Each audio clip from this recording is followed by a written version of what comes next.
Anyone in a relationship will tell you they have their fair share of ups and downs, not to mention the good and the bad. And along the way, sometimes people will make mistakes, but there are ways you can bounce back and move forward from those mistakes.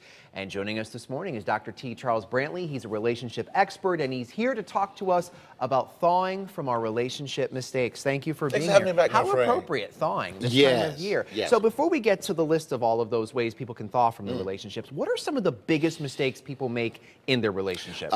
They put too much in it without getting the same thing back. In other words, they invest so much, it's not coming back to them.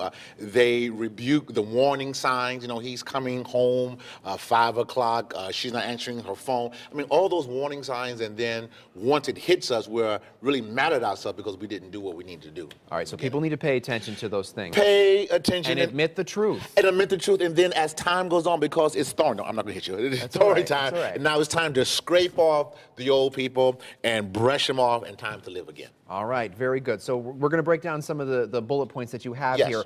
Learning to be happy without another person in your life. This is very important. Very key, because if you are so in tune with somebody that if they're not there, you're going to die, then you're going to waste your time. You're going to wither away, because then they know they have too much power over you. You got to love yourself and keep that in perspective. No matter what they do, I will love myself even if you don't love me. Because let's face it, there are people out there, they feel that they constantly need that companionship to make them feel good about themselves, but that's not the case. You have to be comfortable with yourself, and a lot of people are not comfortable in their own skin because of abuse of their past, because of past breakups. So get used to you, because they get used to you because you're there everywhere you go. Exactly. Love yourself first. The other thing, begin to focus more on yourself, which probably goes in line with that. The more you focus on yourself, the more you make yourself a better person, because a lot of times some people are enablers, and I like to pamper her, I like to pamper him, but if they're not giving it back to you, especially those who are dealing with drug addiction, you can't give if they're not able to receive what you're about to give to them. All right, very good. The other one, after being hurt, don't be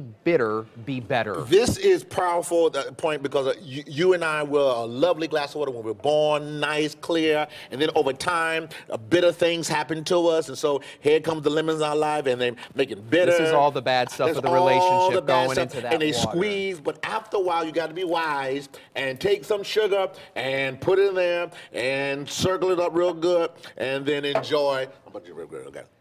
I was thirsty too. I was Perfect. hoping you brought 2 glasses. Perfect, all right.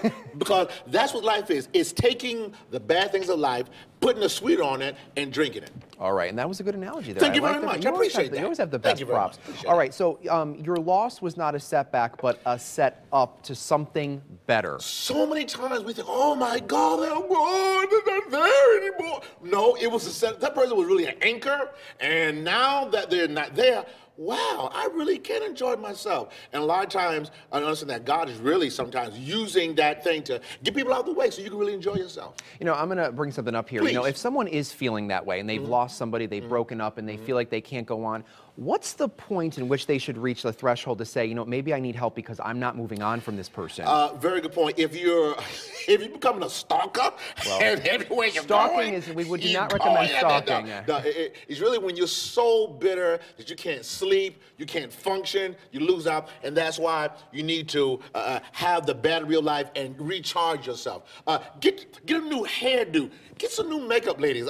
Guys, go to the gym. Do something to make yourself better, and don't stay there and just whimper out. All right, very good. And the final one, journal your thoughts. Writing is so powerful.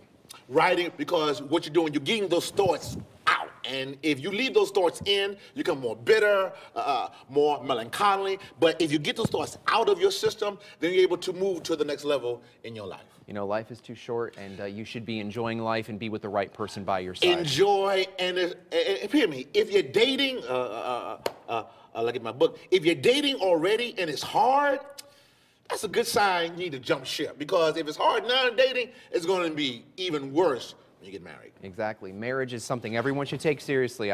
We can both attest to that. It's all right. Dr. Brantley, thank you so much. Appreciate Always great. Thank you for the props. Thank you. I'm sorry, next time drink your water. Oh, yes, okay. We'll bring another glass. All right. Well, for more information on everything we just discussed, all you have to do is go to WTNH.com, click the On Air tab, and pull down to the Good Morning Connecticut weekend section.